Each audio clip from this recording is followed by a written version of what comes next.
કે 1.28 ને 1.6 ના ખાલી જગ્યા ટકા તરીકે દર્શાવી શકાય।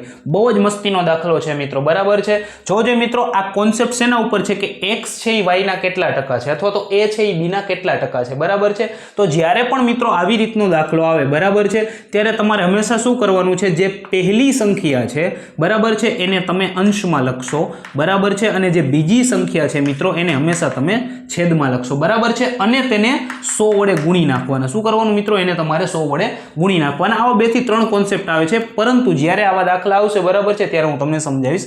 ફિલહાલ આ કોન્સેપ્ટ ઉપર આપણે કોન્સન્ટ્રેશન કરીશું, બરાબર છે। તો 1.28 ના છેદમાં 1.6, જો અહીંયા પોઈન્ટ પછી 2 આંકડા છે, તો અહીંયા પણ આપણે પોઈન્ટ પછી 2 આંકડા કરી દઈએ, એટલે મેં 0 ઉમેરી દીધો, બરાબર છે।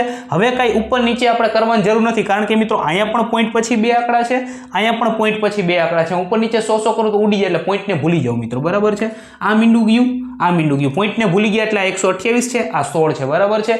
16 નો ઘડિયો આવડતો હોય તમને તો આ છેદ ઉડી જાય મિત્રો, બરાબર છે।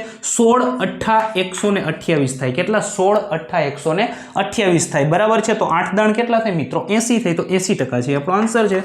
Option A is the correct answer. Please like, share and subscribe.